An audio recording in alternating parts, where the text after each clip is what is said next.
이 시간에는 예수님의 천국의 운동, 천국에 대한 비유에 대해서 11번째 말씀을 보도록 하겠습니다. 11번째 비유에 대한 내용은 마태복음 21장, 23장에서 나타나고 있습니다. 그래서 여기에는 첫째는 세 개의 비유가 있는데요. 두 아들에 대한 비유가 있고, 그 다음에 포도원과 농부들의 비유가 있고, 천국 잔치에 대한 비유가 있습니다. 그래서 이 세 개를 합쳐서 우리가 11번째 비유로 그렇게 정리를 이제 해보려고 합니다. 먼저 마태복음 21장 2부터 23장까지의 그 비유의 배경에 대해서 조금 우리가 이해를 돕기 위해서 설명을 하도록 하겠습니다. 예수님께서 이 땅에 오셔서 천국 운동을 세 가지로 하셨잖아요. 첫째는 말씀을 통해서, 두 번째는 이 경험을 통해서, 세 번째는 문화를 통해서. 그래서 이 세 가지로 그분의 나라를 이제 세상에 이제 전해주셨습니다. 근데 이제 요 세 가지의 내용이 이제 시작된 것이 어디냐? 4장부터예요. 마태복음 4장서부터. 그래서 4장부터 23장까지가 이 사역에 관계된 이야기입니다. 그리고 이제 24장과 25장은 이 나라가 언제 세상에 올 거냐. 그래서 천국의 이정표를 다루고 있고, 그 다음에 이제 26장, 27장은 천국의 길을 만들기 위한 주님의 십자가예죠. 십자가로 천국으로 가는 길을 만드는 이런 내용입니다. 그리고 28장은 승리의 귀환이에요. 마지막 제자들에게 천국운동에 대한 그런 사역에 대한 당부와 함께, 그리고 그분의 하나님의 나라로 귀환하시는 승리의 귀환이 다루어져 있습니다. 그래서 이 4장부터 23장까지는 바로 예수님의 세 가지의 천국운동이 이렇게 나타나고 있다.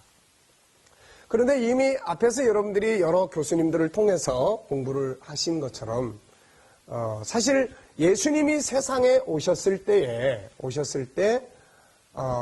그를 맞이했던 제자들의 상태, 이 사람들은 어떤 기대와 꿈을 가지고 예수님을 만나고 예수님을 듣고 예수님의 말씀을 듣고 또 그분의 나라를 기다리고 그랬을까? 이것을 이해하기 위해서 우리가 그 배경이 되는 구약의 선지자들의 신앙, 선지자들의 예언, 이걸 우리가 이야기를 했었죠. 다시 말하면 선지자들은 다윗과 맺은 하나님의 언약, 사무엘하 7장 12절로 16절에서 하나님께서 다윗과 맺었던 그 언약, 천국운동의 언약, 하나는 아들이죠. 아들을 보낸다. 또 하나는 아들이 와서 나라를 이룬다. 다윗의 왕국, 이스라엘 왕국, 이거를 이제 외치게 됐던 거죠. 이걸 기반으로 해서 근 600년 동안을 바벨론에 의해서 무너진 뒤에 메데 바사, 그 다음에 헬라, 그리고 그 위에 로마에 이르기까지 600년 동안, 약 600여 년 동안을 남의 나라의 지배를 받던 이들에게 간절한 꿈이 있다면 바로 이 아들, 메시아가 오는 것이고, 그 다음에 그를 통해서 다윗의 왕국이 재건되는 것이었습니다. 이것이 당시 예수님이 이 땅에 오실 때에 제자들과 세례 요한, 또 무슨 그런 니고데모, 또 사회층들, 모든 일반 서민들이 다 가지고 있는 간절한 꿈이었어요. 우리나라가 옛날에 독립에 대한 열망을 모두가 다 가지고 있던 것처럼 이런 속에서 이분이 오신 거예요. 그래서 이분이 오셔서 기적을 일으키고 하니까는 이 제자들이 볼 때 어떻습니까? 제자들이 볼 때 야, 이제 이게 이루어지겠구나. 저분 능력이 있구나. 진짜 메시아구나. 이런 기대를 갖고서는 예수님을 따라다녔고, 그분이 전하신 하나님의 나라, 하나님의 나라는 이제 자기들 머릿속에 와서 이게 바뀌는 거죠. 이스라엘 왕국으로. 그래서 예수님이 하나님 나라 외치면 자기들은 다윗 왕국. 그래서 누가복음 24장에서 누가는 바로 이때 당시에 사람들의 그 심리 상태, 예수님을 기대했던 심리 상태를 누가복음 24장에서는 잘 설명을 했습니다. 그 말씀의 내용 하나를 읽어보면은 이렇게 이야기했죠. 21절에 보면 우리는 이 사람이 이스라엘을 구속할 자라고 바랬다. 또 사도행전 1장 6절에 보면은 이스라엘을 회복하는 것이 이때입니까? 라는 질문을 예수님이 승천할 때까지도 가지고 있었던 거죠. 물론 나중에 성령 받고 나서 이런 눈이 다 열려서 이 개념이 다 바뀌었습니다만은. 자, 그러다 보니까 이제 예수님께서 예루살렘에 올라가실 때에 지금 이제 제자들은 다 이 뒤에 또 이제 비유에서 나오겠습니다만은 다 이제 무슨 생각을 하고 따라왔을까요? 바로, 모두가 다 이제 예수님께서 이제, 예루살렘에 올라가니까 이 사람들은 다 어떻게 생각을 했을까요? 야, 이제 예루살렘에 올라가면은 우리는 다 이제, 다윗 왕국에서 이제 한 자리씩 하겠다. 그래서 20장, 20절에 보면은 야고보와 요한의 어머니가 와서 예수님에게, 자리 부탁을 한 거죠. 제자들이 다 그런 거 신경 쓰고 갈 때 내 두 아들을 우편, 좌편, 오늘날로 말하면 총리, 부총리 이렇게 시켜달라는 거죠. 그랬더니 제자들이 막 부글부글 끓었어요. 그래서 20장 24절에 보면 10 제자가 듣고 그 두 형제에 대해서 막 분하게 여겼다. 아니, 왜 분하게 여깁니까? 그것은 지들이 다 높은 자리 두 자리에 앉아버리면 우리는 어디 앉으라는 거야. 이런 세상 나라의 개념이죠. 그래서 예수님께서 25절부터 28절까지 해서 그들에게 너희가 생각하는 나라는 세상 나라다. 그건 다스리고 지배하는 거다. 그런데 내 나라는 그런 나라가 아니다. 오히려 섬기려 해야 한다. 이런 그분의 나라를 설명하시는 이런 내용들이 보는 거죠. 지금도 우리가 예수 믿고 살아가지만 사람들이 살아가는 걸 다 보면 저 사람은 예수는 믿지만 세상 나라 운동을 하는 사람이구나. 저 사람은 정말 천국 운동을 하는 사람이구나. 이거를 우리가 알 수 있잖아요. 그 나라의 삶을 살면 천국인 운동을 하는 거고 그 나라 이 백성이 됐다고 시민권은 있지만 그 나라 사람처럼 안 살면 세상 나라 운동하는 거고 그렇지 않습니까? 자, 이제 이런 과정에서 예루살렘 들어간 거예요. 들어갈 때 막 호산나 다윗의 자손이요 그러면서 막 난리가 났었죠. 제자들도 막 이제 잘 보이려고 막 그랬을 거예요. 그런데 이들의 기대가 이 안에 들어가니까 다 깨져버린 거예요. 예수님은 군대를 모집하지도 않고 로마를 내쫓지도 않고 기적을 통해서 그들과 싸우지도 않고 그냥 심지어 제자들은 나중에 누가복음을 보면 칼까지 준비한 이런 사실을 보게 돼요. 왜 준비합니까? 로마 군대와 싸우려고 했던 거죠. 자, 이렇게 해서 안에 들어가서 이들의 꿈과는 전혀 다른 일들을 예수님이 하기 시작했습니다. 그 가운데서 오늘 이 비유들이 등장을 하게 된 것입니다. 자, 제자들의 입장에서 볼 때는 지금 예수님의 사건이 이런 사건이에요. 자기들의 꿈을 이제 실현시킬. 그런데 예수님의 입장에서 봤을 때는 지금 어떤 상황이냐. 이분의 입장에서 볼 때 지금 우선 예루살렘, 그 다음에 지도자들, 그리고 천국운동의 사명의 앞으로의 진행 과정. 이런 게 중요하잖아요. 지금 이 제자들뿐만 아니라 이 예루살렘이나 지도자들은 다 지금 뭐하고 있습니까? 지금 천국운동에서 멀어져 있는 거예요. 이들이 천국운동을 제대로 이해했다면 천국의 주인이 되신 예수님을 자기들이 환호했을 거예요. 그런데 그들은 다 거절했어요. 자기들의 로마하고 관계에서 얻어지는 이익이 혹시라도 망가질까봐 그걸 더 많이 걱정을 했던 겁니다. 예루살렘은 완전히 장사꾼의 소굴이 되어버렸어요. 여러분, 예루살렘의 의미가 뭐예요? 천국의 모형입니다. 그래서 세상에 천국을 드러내야 될 장소예요. 그리고 천국의 왕이신 하나님과의 만남의 장소예요. 거룩함이 있어야 돼요. 그리고 천국의 복음을 여기서부터 온 세계에 전해야 되는 거예요. 이게 이사야서 2장 3절에서 이미 이사야 선지자는 다 예언해놨어요. 그런데 예루살렘은 시장 바닥처럼 제사장들은 오직 돈만 벌기 위해서 장사꾼들을 그 안에까지 들여보내고 하나님을 섬기기보다는 오늘 몇 마리 들어왔어 거기에 얼마 떼내 세금 받는 일에 더 열중을 부리고 이렇게 된 거죠. 이게. 그러니까 완전히 썩어버린 거예요. 천국운동하라고 부른 그 민족의 정체성이 다 사라져버린 거예요.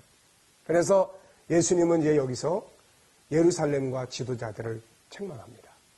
그리고 그들에게 맡겼던 천국운동의 사명이 이제는 작게는 보잘것없는 자들에게 넘어간다. 넓게는 이스라엘에서 이방인에게로 넘어간다.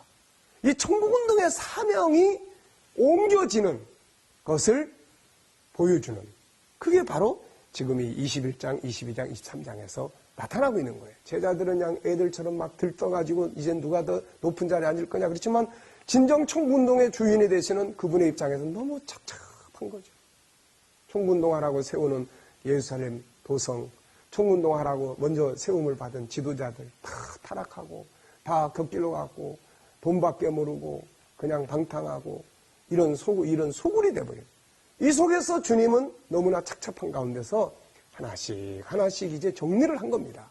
그래서 나중엔 이들을 책망하시고 심판을 예고하시고 비유를 통해서 이제 지금까지 했던 천국운동은 앞으로 다른 사람, 이방인에게, 가깝게는 작게는 지도층에서 바리새인 사두개인들에서 창녀나 보잘것없는 세리나 이런 사람들에게 넘어간다. 천국은 그 열매 맺는 사람들이 얻는 거다. 그러면서 이제 온 세계 사람들을 다 초청하는 비유를 통해서 천국운동이 이방인에게로 넘어가는 이런 중요한 이야기들을 하고 있는 것이 바로 오늘 이 비유의 배경이다. 네. 이해되셨습니까? 그래서 우리가 이런 배경을 좀 알고 나면은 도움이 될 수 있는 거예요. 여기는 안 나타납니다. 이건 비유가 아니기 때문에. 그래서 예수님은 제일 먼저 이러한 예루살렘과 지도자들을 이제 책망하시기 위해서 사용하신 것이 무엇입니까? 그것이 바로 무화과 나무의 저주예요. 무화과 나무의 저주. 네. 예수님은 무화과 앞에 가셨어요. 근데 마가복음에서 마가는 뭐라고 써놨냐면은 이때는 무화과의 철이 아니다. 이렇게 이야기를 해놨습니다. 예수님은 유대인이에요. 예를 들어서 우리 한국 사람들은 사과가 어느 철에 나는지, 또 감은 어느 철에 나는지 다 알지 않습니까? 자, 그래서 유대인이기 때문에 예수님은 무화과의 때가 언젠지 알아요. 그래서 마가복음 11장 13절에 보면은 마가는 무화과의 때가 아니다. 여러분 보세요. 무화과의 때가 아닌데 그 나무에 가가지고 열매가 없다고 나무를 저주해버린다? 이거는 뭔가 이상이 있든지 아니면 뭔가가 그걸 통해서 교육하기 위한 어떤 뜻이 있든지 둘 중에 하나 아니겠어요? 예수님은 이제 천국운동의 정체성, 이스라엘 사람들은 천국운동을 위해서 아브라함으로부터 먼저 부름받은 민족 아닙니까? 네? 온 세계 하나님 전하고 예루살렘 통해서 천국을 계시하고 이 세상에 오실 메시아를 영접하고 메시아를 통해서 하나님의 뜻을 이루어가야 될, 그리고 복음이 온 세상에 전파돼야 될 그 민족, 그 지도자들이란 말이에요. 근데 이걸 다 잃어버렸어요. 그리고서는 오히려 방탕하고 타락하고 이방인들보다도 더 악하게 행동하고 이래버리니까 이들 가지고는 도저히 천국운동 못한다. 그래서 열매를 거두러 오신 거예요. 열매. 천국운동의 열매. 교회를 얼마 다녔느냐, 어떤 직분이 있느냐, 이런 것들이 사실 중요한 것 같지만 더 중요한 건 열매입니다. 주인이 과일나무를 심을 때는 열매를 얻기 위한 거예요. 열매. 그래서 마태복음 7장에서도 주여주 하는 자가 아니라 천국은 열매 맺어야 해요. 나무가 열매 맺지 못하면 안 된다. 열매를 보고 그 나무를 안다. 이렇게 말씀하신 것을 우리가 볼 수가 있습니다. 자, 그래서 이제 그걸 통해서 열매 없는 나무는 이스라엘 지도자들, 예루살렘 천국운동에 열매 맺지 못하는 이들을 결국 다 심판한다. 이거를 보여주신 거 아니겠습니까? 그래가지고 이제 그 사건 뒤에 예수님은 이제 이 비유들을 말씀하신 거예요. 그래서 여기에 이제 먼저 21장에서 두 가지의 비유가 이제 나타납니다. 두 가지의 비유가 나타나죠. 그 첫째 비유는 뭐냐? 두 아들에 대한 비유예요. 그래서 하나들은 순종한다고 간다고 그랬다가 안 가고, 하나들은 안 간다고 그랬다고 안 간다 그랬다가 가고. 그래서 이 비유는 예수님이 직접 해석을 했죠. 31절에 보면은 둘 중에 누가 아비의 뜻대로 하였느냐? 둘째 아들이니라. 예수께서 저희에게 이르시되 내가 진실로 너희에게 이르노니 세리들과 창기들이 너희보다 먼저 하나님의 나라에 들어가리라. 주제는 역시 하나님의 나라예요. 그러니까 결국 지도자들에게 주어졌던 천국운동의 구원과 사명이 그 보잘것없는 천대받았던 그들에게로 넘어가는 이 사실을 여기서 보여주고 있습니다. 또 이제 33절부터는 이제 마지막 절까지는 포도밭의 비유예요. 포도밭의 비유. 여기서 포도밭도 역시 무엇입니까? 이제는 범위가 더 확장되는 거죠. 이것은 유대인에게서 이방인에게로 넘어가는 그런 이제 포도원 자체가 이제는 딴 농부들에게 넘어가는 이런 내용이에요. 그래서 그 말씀을 보면은 농부들에게 이제 포도원을 새로 주고 갔어요. 그러면 당연히 이 농부들은 나중에 세를 바쳐야 되는 거예요. 그런데 주인이 세를 받으러 농부들을 보냈더니 농부들이 종들을 보내니까 이 농부들이 다 잡아 죽여요. 그래서 마지막에는 아들까지 보냈더니 아들도 아들만 죽이면 저 농장은 포도밭은 우리 거다 이렇게 해가지고 아들까지 죽여버립니다. 이러다 보니까는 주인의 입장에서는 어떻게 해요? 그들을 다 멸망시키고 그 포도원은 다른 농부들에게 준다 이러지 않겠습니까? 당연한 원리죠. 그래서 결국 유대인들에게 주어졌던 천국운동의 사명이 이방인에게로 넘어가는 이런 내용들을 여기서 이제 보여주고 있는 것입니다. 그래서 이제 결국 여기서도 43절에 보면은 그러므로 내가 너희에게 이르노니 하나님 나라를 너희는 빼앗기고 그 나라 열매 맺는 백성이 받으리라. 그러니까 결국은 사명을 감당하지 못하면 사명의 촛대가 옮겨지는 거죠. 성경은 이렇게 사명의 촛대가 옮겨진 사람들의 이야기를 많이 써놨습니다. 예를 들면은 사울의 사명이 다윗에게 넘어간다는, 엘리야에게 주어졌던 제사장직의 사명이 그 아들들의 타락함으로 인해서 사무엘에게로 넘어간다든지, 사도로 부름받았던 가룟 유다의 사명이 그 다음에 또 이제 다른 사람에게 이제 마띠아라는 사람에게 이제 넘어간다든지, 이렇게 사명의 촛대가 옮겨져요. 그래서 계시록 2장의 에베소 교회에도 예수님께서 그걸 무서워하라는 거죠. 왜? 사명의 촛대가 딱 옮기고 나면은 옮김을 받은 사람은 복을 받아요. 고난도 받지만. 그러나 옮겨져 버린 사람은 그 다음에 하나님께서 그들을 다 심판하시는 이런 장면들을 우리가 많은 곳에서 볼 수 있지 않습니까? 그래서 오늘도 우리가 우리에게 주어진 우리 교회의 사명, 또 우리 각자에게 주어진 사명이 행여라도 딴 사람에게 넘어가지 않도록 내가 맡아서 내가 감당하고 내가 수고하고 그렇다고 평생토록 그것만 움켜쥐고 있으라는 말은 아닙니다. 내가 감당해야 될 사명의 분량, 이 일을 하면 나중에 또 다른 일을 한다든지, 그래서 하나님 앞에서 내가 평생 그런 사명의 역사를 살아가는 것, 이게 참으로 중요한 것이다 이렇게 보시는 거죠. 자, 그 다음에 이제 22장으로 넘어가면은 이어지는 세 번째 비유가 있습니다. 이게 이제 뭐냐면은 이제 여기서는 천국은 마치 자기 아들을 위하여 혼인잔치를 베푼 어떤 임금과 같으니 그 종들을 보내어 청한 사람들을 혼인잔치에 오라 할 때 안 왔어요. 이거는 일차적으로 우리가 유대인들로 볼 수가 있습니다. 천국잔치에 오라고 그랬더니 안 오잖아요. 다시 사람들을 보내요. 그래가지고 이번에는 어디로 갑니까? 9절에 보니까 사거리 길에 가서 사람들을 만나는 대로 누구든지 다 오게 해라. 그래가지고 이제 길에 가가지고 청한 사람들이 아니라 그냥 동서남북에서, 이거는 온 세계 모든 사람들이 다 초청을 받는 이제 그런 비유가 되겠습니다. 그런데 이제 여기서도 역시 중요한 것은 뭐예요? 여기서 이제 중요한 것은 주제입니다. 이 주제는 역시 천국이라는 거예요. 그래서 천국은 이런 특징을 가지고 있다. 먼저는 유대인들을 부름받았지만 그 다음에 이방인들로 넘어갔고, 이제 그러면서 이들을 초청한 장소가 이제 혼인잔치예요. 여기 보면은 혼인잔치라고 이야기를 했습니다. 자, 이것은 이제 우리가 천국의 성격을 이해하는 대목인데요. 천국은 혼인잔치와 같은 곳이야. 네. 자, 천국 그러면은 혼인잔치와 같다. 혼인잔치에 가면은 뭐가 있죠? 네. 우선은 신랑 신부의 아름다움이 있고, 그 다음에는 결혼식 하는 곳은 아주 아름답죠. 예, 그 다음에 뭐 있습니까? 음식이 있죠. 맛있는 음식. 그 다음에 또 뭐 있습니까? 여기에 노래가 있고, 뭐 춤도 있고, 그 다음에 뭐 있어요? 기쁨이 있어요. 또 어떤 때는 여기서 선물도 주고, 예. 어쨌든 이 혼인잔치는 기쁜 곳이에요. 혼인잔치는 즐거운 곳입니다. 아주 신랑 신부만이 아니라 보는 모든 사람들이 다 기쁜 곳이에요. 그래서 여기 보면은 뭐라고 이야기를 하고 있냐면은 모든 것을 갖추었으니 이렇게 말해요. 모든 것을 갖추었으니. 네.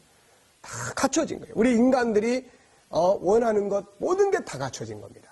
우리 인간이 꿈꾸고 바라는 게 뭐예요? 바로 영생, 그리고 자유, 기쁨, 그 다음에 즐거움, 영원한 건강, 영원한 행복, 이런 거 아니겠습니까? 그래서 예수님은 이렇게 이걸 바꿔서 말하면 이렇게 외치시는 거예요. 너희에게 필요한 모든 것이 다 준비되어 있다. 전쟁이 없고 죄가 없고 죽음이 없고 질병이 없고 높고 낮음이 없고 생명나무의 열매들을 값없이 먹고 마시고 사랑의 질서가 실현되고 인간의 권리가 존중되는 모든 것, 영원한 행복이 준비되어 있는 것이다. 사람들은 사실 이런 것을 찾아서 지금도 계속 방황하고 있고 또 이런 것들을 이루기 위해서 여행도 하고 있는 것이잖아요.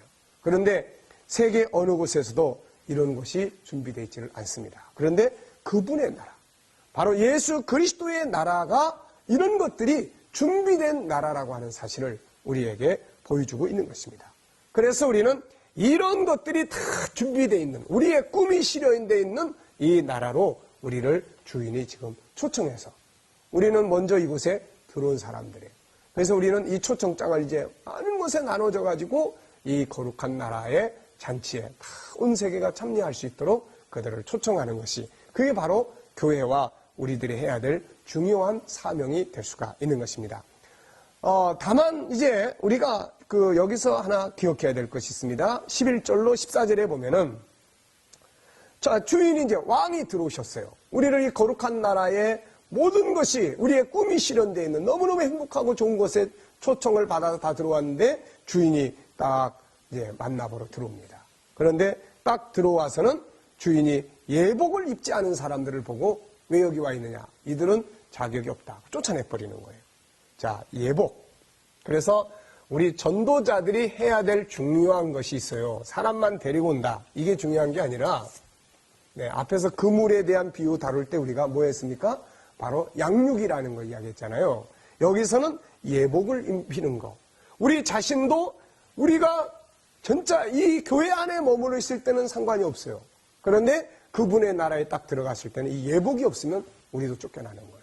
그래서 우리도 이 예복을 잘 갖추고 있는지를 항상 검토해야 되고, 이 예복이 더러워지는지 이거 항상 살펴야 되고, 또 우리가 전도한 수많은 사람들에게 사람만 데려다 놓을 게 아니라 예복을 입히는, 예복을 입히는 이 일을 반드시 해야 된다 하는 것이에요. 그렇다고 해가지고 우리가 시장에 가서 그런 옷감 떠다가 옷 입히라, 그런 거 아닙니다.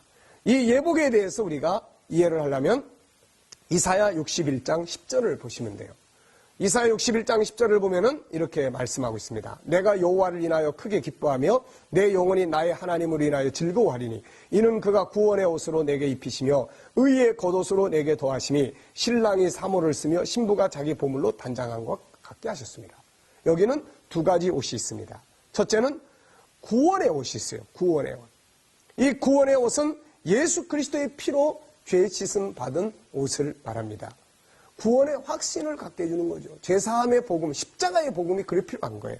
계시록 7장 9절에 보면은 각 나라와 족속과 백성과 방언에서 구원받은 사람들이 있는데 이 사람들이 누구냐 그랬더니 계시록 7장 14절에 뭐라고 되어 있냐면 어린 양의 피에 그 옷을 씻어 희게 한 사람들이다. 이렇게 이야기해요.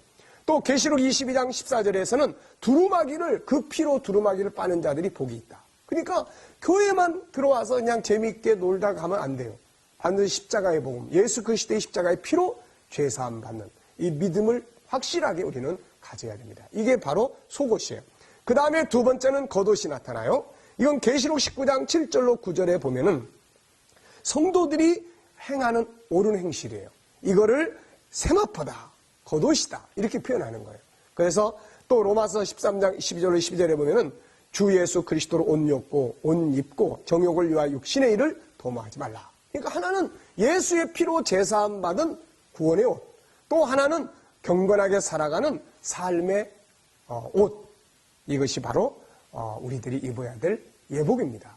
오늘도 우리는 구원의 확신도 없이 교회 왔다 갔다 하고 삶의 경건의 옷도 없이 그냥 아무렇게나 살고 그러면서도 난 믿음으로 산다, 구원받아, 이래버리면 안 되는 거예요. 자, 이제 우리는 주님의 잔치에 들어왔어요. 앞으로 주님의 나라가 임하고 이 땅에서도 주의 나라를 경험하기 위해서는 이 예복, 이것을 입을 수 있는 그런 믿음을 우리가 가져야 될 것입니다. 자, 이 시간 강의는 여기서 마치도록 하겠습니다. 수고하셨습니다.